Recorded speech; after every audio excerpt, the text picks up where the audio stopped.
etc. Só que eu sinto muita falta ainda, quando eu penso em biblioteca, incentivo à leitura, né? O que é a inclusão tecnológica dentro da esfera bibliotecária, né? Dentro do espaço da biblioteca, e formas sensoriais, formas de levar mais gente ao local.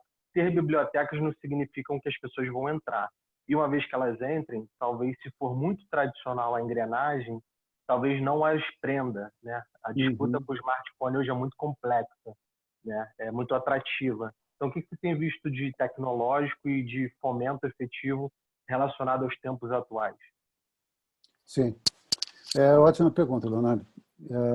Porque me dá a oportunidade de dizer duas coisas. Primeiro, que coisa que eu ainda não disse, mas eu acho importante ressaltar. Eu acredito que qualquer que seja a situação de uma biblioteca ou de um centro de cultura que queira fazer formação de leitores, ou de um agrupamento de bairro que queira fazer formação de leitores, o que menos importa, na verdade, não é que não importa, claro que tem a sua importância, quanto melhor, melhor. Né? Mas o que menos importa são as condições de infraestrutura. A ação para levar as pessoas se juntarem, para as pessoas fazerem ações vinculadas à formação de leitores, o que menos importa é essa estrutura em volta que nós temos. Para ser muito ligeiro do ponto de vista de exemplo, é só ver o fenômeno dos saraus. Aqui em São Paulo nós temos os conhecidos saraus do Binho, né, da Cooperifa, etc. e tal, que não tinham lugar, fizeram no bar. E reúne centenas de pessoas há anos. Né? Então, essa questão da estrutura, nós temos que brigar por ela, quanto melhor, melhor, como eu já disse, mas ela não é o centro.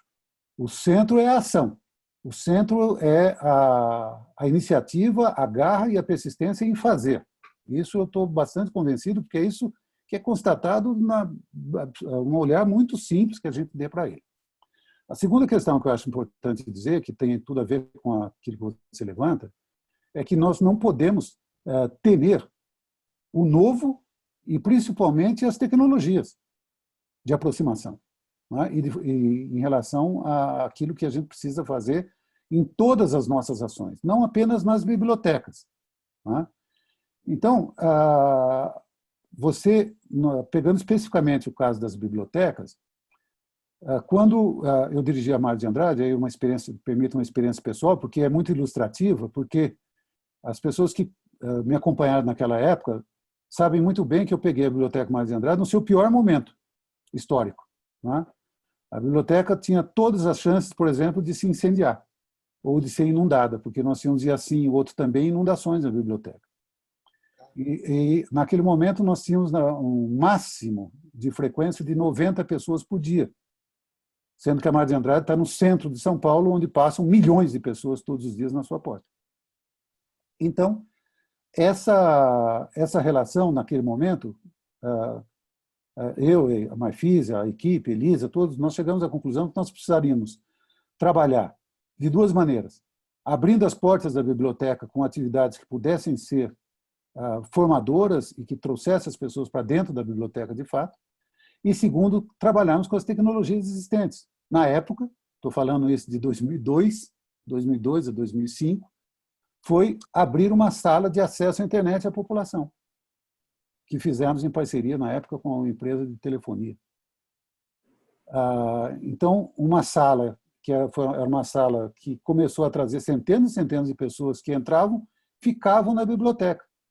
Ao mesmo tempo que nós fizemos ações culturais, como, por exemplo, o Colégio de São Paulo, que foram cursos livres, com inscrição aberta e gratuita, e dados para os melhores professores das universidades paulistas e brasileiras sobre temas da história, da economia, da política, da literatura, etc. Tal. Para vocês terem uma ideia, esses cursos em 2 anos, que eram cursos uma vez por semana, eles juntaram na biblioteca 32 mil pessoas, em lista assinada, não era estatística, não, lista assinada, com nome e RG das pessoas. 32, sendo que o prédio estava caindo aos pedaços, tá? Com graves problemas de infraestrutura. Então, não existia Plano Nacional de Livre-Leitura, não existia absolutamente nada naquele período, quer dizer, nenhum movimento. Então, eu sempre me fixo nesse momento, porque foi um momento que a gente desbravou algumas áreas que hoje são muito mais atraentes e necessárias. Por exemplo, como a gente pode pensar ter uma grande biblioteca de acervo físico que não trabalhe claramente também com a biblioteca digital? Né? É outro exemplo que eu posso pegar recentemente no Chile. As bibliotecas públicas chilenas trabalham já há alguns poucos anos, mas também foi sob uma grande influência do Gonçalo, na biblioteca digital. E as bibliotecas quintuplicaram, né? Até em lugares de grande acessibilidade, como no Chile, por exemplo, como o Bibliobus, aliás, desculpe, o Metro, Gonçalo, você vai me ajudar que agora esqueci o nome, ou seja, pequenas bibliotecas que existem nas estações de metrô do Chile, em Santiago, né? E que fazem um enorme trabalho de fornecimento à população de livros físicos, né? Ela acabou incorporando também o digital. Então, quando a biblioteca está fechada, existe um painel em algumas estações onde o cidadão pode baixar no seu smartphone, no seu notebook, no seu tablet, os livros da Biblioteca Digital do Chile, os e-books. Então, nós não podemos temer isso. Não há o que temer. Não é? Quer dizer, obviamente, isso tem que estar tudo dentro de um planejamento, dentro de uma valorização de todas as mídias, porque, eu confesso a vocês, depois de praticamente 45 anos que eu estou no livro e na leitura, a única coisa que eu posso dizer disso tudo é que nós temos leitores diversos.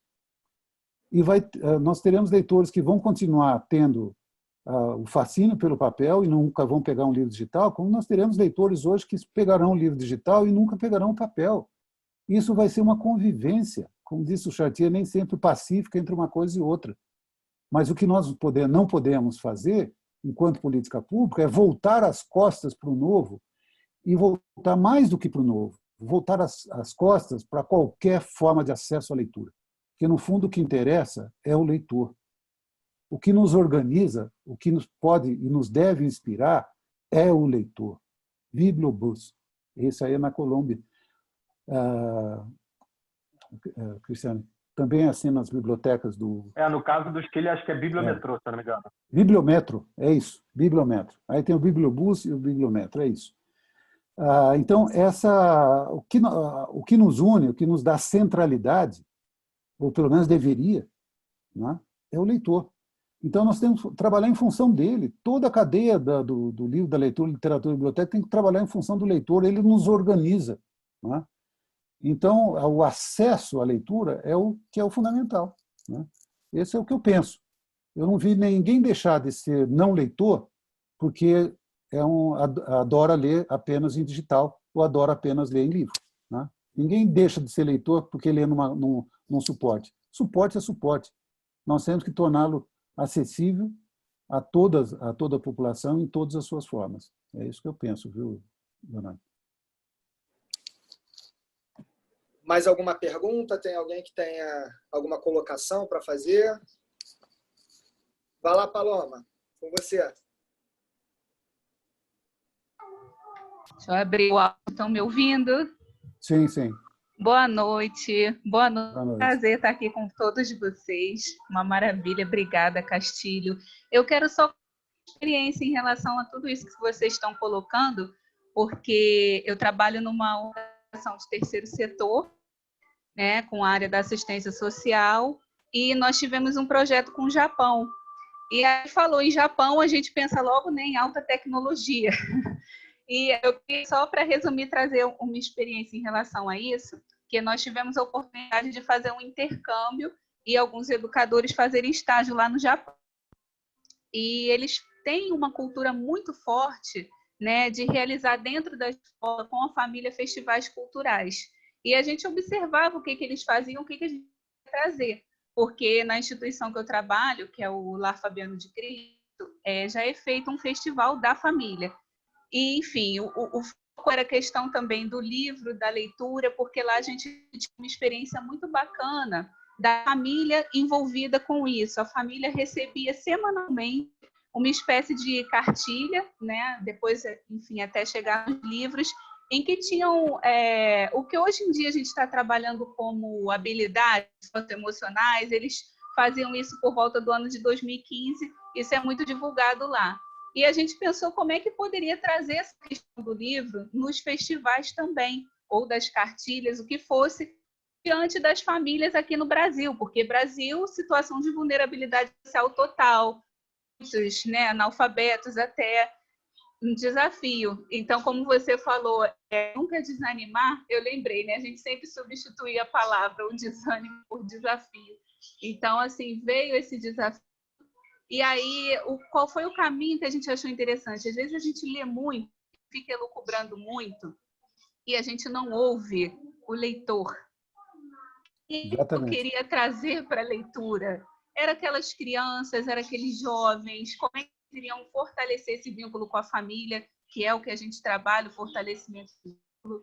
Enfim, o caminho que nós traçamos foi levar, por meio de uma contação de história, diretamente com as crianças e jovens, né? Foi feita a contação de história, eu ia junto, né? Pessoas que faziam, e nessa contação de história eles falavam sobre coisas que tinham necessidade dentro de casa ou que sentiam falta. E eu ficava ali anotando, né?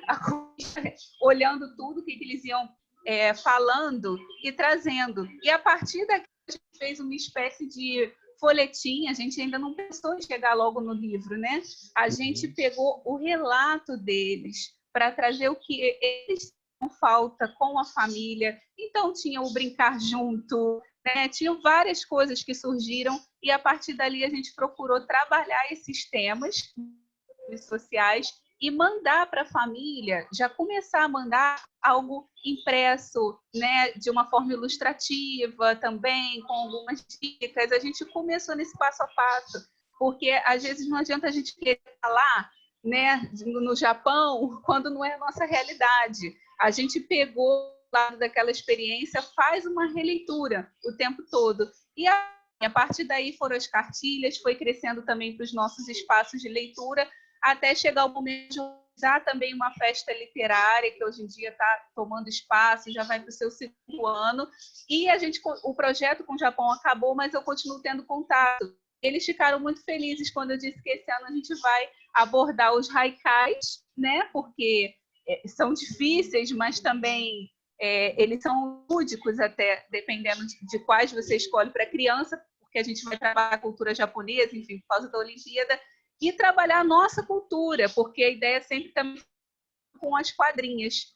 A gente ainda não está, embora tenha recebido doações de livros, né? Ainda falta todo esse trabalho com a mediação mais forte para a gente colocar, mas o que eu estou querendo dizer é isso. Às vezes a gente não vai chegar correndo lá no alvo, mas a gente tem que prestar atenção nesse percurso e principalmente ouvir esse público para chegar nesse leitor.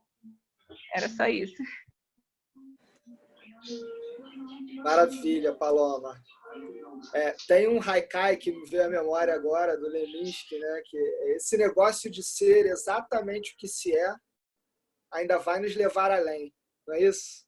A Maria das Graças pediu a palavra aqui. Por favor, Maria. Tem que tirar o áudio. Isso, desbloqueia o áudio. Isso. Pode ser um pouquinho mais alto. Boa noite, gente. Boa noite, Castilho, grande parceiro. Boa noite, Graça. Tudo bem? Eu acho que é a primeira vez que, nesse tempo de isolamento, eu tive predisposição de participar de um encontro virtual. Assim, me pega pelo que tem de mais precioso para mim, né? Eu acho que na minha própria história. E eu queria te levantar uma questão, Castilho. Eu tive o privilégio de poder participar, né, dessa construção do PNLL desde 2006.